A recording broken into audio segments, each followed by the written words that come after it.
د خبرونو سرټکی له دولتي ادارو څخه د ولایت مقام د څار او ارزونې کمیسیون لیدنه په دې لیدنه کې د مامورینو په حاضرۍ ټینګار شوی. په کندوز ولایت کې د اخلاقي فساد په تور د یو شمیر مجرمینو نیول کېدل. دغو کسانو په خپلو جرمونو اعتراف کړی او د لاس څېړنو په موخه به اړوند ارګانونو ته وسپارل شي. او په دشتیارچي ولسوالۍ کې د کرکټ اختریز ټورنامنټ پای ته رسیدل.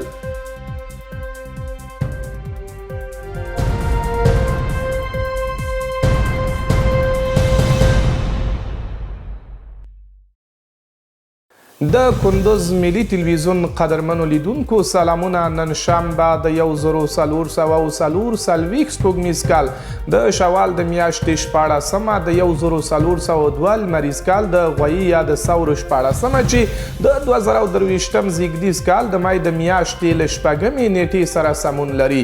بشپړ خبرونه زه ایمل اقتاش یم. د کندوز ولایت مقام د څارنې او ارزونې کمیټې له دولتي ادارو څخه د خپلو څارنو په دوام نن ورځ د دې ولایت د کانونو او پټرولیم ریاست له روانو چارو څخه لیدنه او ارزونه وکړه.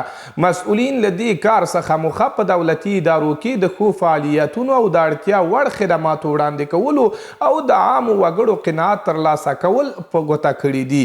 زموږ همکار محمد الله ارچیوال پرې راپور چمتو کړی. د کندوز ولایت مقام د څارنې او ارزونې کمیټې نن شنبه د ثور یا غویي میاشتې په 14مه نیټې د یاد ولایت د کانونو پټرولیم ریاست د فعالیتونو او روانو چارو څخه له نږدې څارنه او ارزونه وکړه. په همدې حال کې د څارنې او ارزونې کمیټې مسؤل مولوي عبدالغفور شیزي د یاد ریاست وروستي فعالیتونه ښه یاد کړل او کارکوونکو ته یې سپارښتنه وکړه چې خپلو دندو ته پابند، له وګړو سره ښه چلند او صورت او سیرت له نبوي ارشاداتو سره سم وساتي. نن ورځ راغلی و د کانونو پټرولیم ریاست ته او د دوی کارونه مو له نږدې څخه وکتل. تر ډیره حده کارونه ماشاءالله منظم و. لومړی ځل نظارت چې سوی و ځینې نیمګړتیاوې وې او لله الحمد دا ځل کارونه ډیر ښه و، کارونه منظم سوي و. هیله او غوښتنه مو هم همدا ده لکه څنګه چې زموږ د کمیټې مقصد همدا ده چې په اداراتو کې مثبت بدلون وګورو. الحمدلله د ډیرو اداراتو کارونه ښه سوي دي. هیله مو هم دا ده چې په راتلونکو کې د ټولو اداراتو کارونه منظم سي تر څو هغه صحنې وګورو چې ټول ادارات په کامله توګه په پښو ولاړ وي. 100% موږ مطمئن سو چې کارونه یې ښه سوي دي. بل لور ته د کانونو پټرولیم ریاست مسؤلین داسې څارنې او ارزونې له دولتي ادارو څخه ګټورې او اغیزمنې بولي او زیاتوي چې هڅه کوي معیاري او د اړتیا سره سم خدمات وړاندې کړي. الحمدلله د کمیټې په راتګ باندې موږ ډېر خوشحاله سو. د ولایت نه راغله ځکه دا د کارمندانو د تشویق لپاره او موږ هم کوشش کوو چې په خپل اداره کې نور هم اصلاحات راسي. کومې نیمګړتیاوې که زموږ په اداره کې وي هغه به انشاءالله نور هم اصلاح سي. د کمیټې نه ډېر خوشحاله یو ډېر راضي یو چې راغله او د خپل نظارت یې وکړو. عام باور دا دی که له دولتي ادارو څخه وخت نا وخت څارنه او ارزونه وشي نو نه یوازې د ښو فعالیتونو وړاندې کولو شاهدان اوسو بلکې د عامو وګړو او پیرودونکو قناعت به هم ترلاسه شوی وي. د کندوز امنیه قماندانۍ رسنیز دفتر ملي تلویزیون ته په رالیږلې خبرپاڼه کې په دې ولایت کې په جنایي پیښو کې د 10 ښکیلو کسانو د نیول کېدو خبره کړې. سرچینې ویلي چې نیول شوو تورنو کسانو په لومړنیو څېړنو کې په خپلو جرمونو اعتراف کړی او د دوسیو بشپړېدو وروسته به اړوند ارګانو ته وسپارل شي. د کندوز امنیه قماندانۍ مطبوعاتي دفتر په رالیږلې خبرپاڼه کې په بیلابیلو جرمونو د 10 کسو د نیولو خبرې ورکړی. سرچینې ویلي چې 2 تنه د لومړۍ امنیتي حوزې د پولیسو له لوري د اخلاقي فساد، 15 کسه نور د عامه نظم د اخلالولو په تور د 3مې امنیتي حوزې او 3 کسه نور د مخدره توکو د پلور په تور د دې ولایت په اړوندو سیمو کې د پولیسو له لوري بالفعل نیول شوي دي. خبرپاڼه کې ذکر شوي چې نیول شوو کسانو په لومړنیو څېړنو کې پولیسو ته په خپلو جرمونو اعتراف کړی د لا څېړنو لپاره به اړوندو ارګانونو ته وسپارل شي. د کندوز ښار اړوند د فجر دارالحفاظ د خپلې 3مې دورې فراغت په ترڅ کې نن 12 تنه حافظان فارغ او ټولنې ته یې د خدمت په توګه وړاندې کړل. مدرسې مسؤلین وایي دغو حافظانو له تیرو 2 کلونو راهیسې په دې دارالحفاظ کې زده کړې کولې خو د حفظ دورې له بشپړېدو وروسته فارغ او نن ورته د دستار فضیلت پګړۍ په سر شوې. په کندوز ولایت کې د حافظانو د فراغت په موخه دا ځانګړي مراسم د دې ولایت مرکز اړوند د فجر دارالحفاظ د مسؤلینو لخوا د هغو 12 تنو ښځینه او نارینه حافظانو د فراغت لمانځنې لپاره جوړ شوي وو چې له تیرو 9 او 2 کلونو راهیسې په دې دارالحفاظ کې د قرآن عظیم شان 10 سپارې حفظ کړي وې. سومین دور دستاربندی مدرسه و دارالحفاظ فجر القرآن کندوز بود که به تعداد 9 تن از پسران و 3 تن از دختران در این دوره از حفظ مکمل قرآن کریم فارغ شدند و این برنامه در یک فضای خیلی ها امن و آرامی و با کمک نیروهای محترم امنیتی ما برگزار گردید. لله الحمد علمای جید از کشور از ولایت بلخ، تخار و کندوز اینجا حضور داشتند. بل لور ته بیا دغه تازه فارغ شوي حافظان په خپل فراغت خوښي څرګندوي او ژمنه کوي چې خپلو دینی زده کړو ته به دوام ورکوي. من خوشحال هستم در مدت 5 ماه حافظ قرآن کریم شده و در آینده میخواهم درسای دینی دیگرم را بخوانم. له بلې خوا بیا د کندوز اوسیدونکي د ځوانانو لپاره یوازې دینی زده کړې کافي نه بولي او له ځوانانو غواړي چې د دینی زده کړو ترڅنګ عصري زده کړو ته هم مخه وکړي.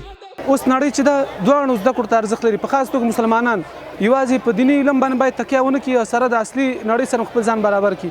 یعنې مسلمانانو ته پکار ده چې خپل دین هم په لاس کې ونیسي او ورسره د نور نړۍ سره خپل ځان په دې عصري علومو کې هم سیال کړي او نړۍ ته ښکاره کړي چې اسلامي امت یوازې په دیني علم کې نه، البته تاسو سره هم په سیالۍ کې او غواړي چې تاسو سره ماته درکړي په عصري علومو کې. دا په داسې حال کې ده چې په دې ولایت کې په سلګونو ښځینه او نارینه دینی مدرسې او دارالحفاظونه فعالیت کوي او کال په کال په سلګونو عالمان او حافظان ټولنې ته د خدمت په توګه وړاندې کوي.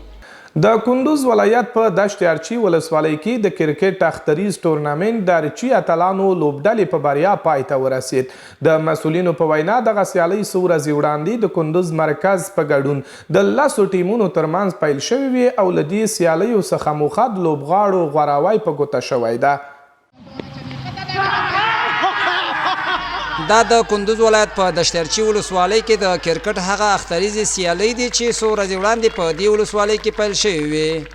مسؤلین وایي په دې سیالیو کې د کندوز مرکز او ولسوالیو څخه د کرکټ 10 کلبونو ګډون کړی و او دغه سیالۍ تېره ورځ د ارچي د اتلانو په بریا پای ته ورسېدې.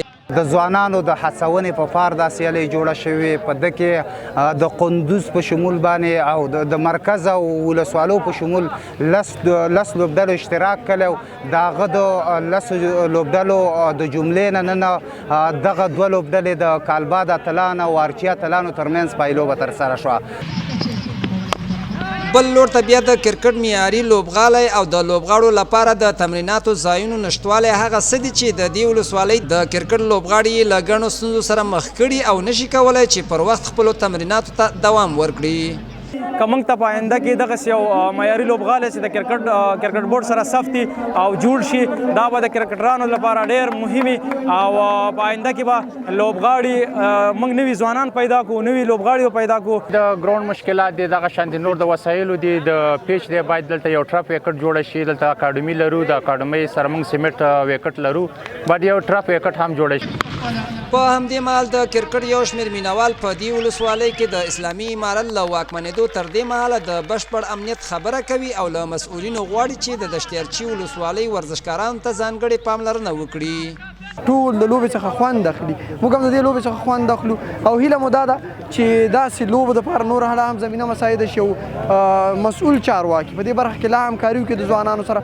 هغه وخت چې دلته توپونه ورېدل، هغه وخت چې دلته بمونه پورته کېدل، د ډزو اوازونه، کورونه مهاجرت، د خلکو ستونزې، الحمدلله هغه ستونزې ټولې ختمې شوي دي او په یو سوکاله او د خوښۍ نه ډک فضا کې موږ دغسې لوبه نندارچه کوو. د کندوز ولایت په دشتیارچي ولسوالۍ کې د کرکټ دا سیالۍ په داسې حال کې ترسره کیږي چې په دې ولسوالۍ کې یوازې د فوټبال لپاره یو لوبغالی شتون لري او د نورو برخو ورزشکاران د معیاري لوبغالي د نشتوالي له امله له هر ډول ورزشي تمریناتو بې برخې دي. او وروستی خبر د کندوز له علي آباد ولسوالۍ نه لرو. د علي آباد ولسوالۍ کې د تیرې ورځې ګرد او غبار بڼوالو او بزګرانو ته درانه مالي زیانونه ورړولي دي. د سیمې یو شمېر بڼوالو په خپلو خبرو کې دغه راز زیاته کړې چې ثمر ته نوي رسېدونکي ونې په بشپړه توګه له منځه تللي دي. زموږ همکار پرې راپور چمتو کړی چې اورو یې. د تیرې جمعې په ورځ تیز توپان نه یوازې د علي اباد بڼوالو ته مالي زیانونه اړولي بلکې د کروندګرو په کښتونو یې هم ناوړه اغیزې ښندلې دي. په همدې حال د یادې ولسوالۍ یو تن بڼوال نورالله حبیبي وایي د توند توپان په رسیدو سره حاصل ته نوي رسیدونکي ونې یا باغ یې په مکمله توګه ویجاړ او د دوی هیلې له خاورو سره خاورې کړلې. په ورته وخت کې د همدې ولسوالۍ کروندګر داسې توپانونه د خپلو کروندو دښمن بولي او وایي دا به د دوی د حاصلات په کموالي کې د پام وړ بدلون راولي. دغه طبیعي ناورین په داسې حال کې د علي اباد ځمکه او اسمان په توره شپه بدله کړې چې تر دې وړاندې د ملخونو پیدا کېدل، وچکالي او د بغلان کندوز سیند کې د اوبو کموالي د دې ولسوالۍ بزګران ډېر اندېښمن کړي دي. د کندوز ملي تلویزیون قدرمنو لیدونکو د راډیو اوریدونکو په خواله رسنیو کې مینوالو دا وه زموږ د دې مهال خبري ټولګه. له تاسو هیله کوم چې د افغانستان ملي راډیو تلویزیون د لیدلو او اوریدلو وړ خپرونې مه هیروئ. تر بیا مو په مخه ښه شه.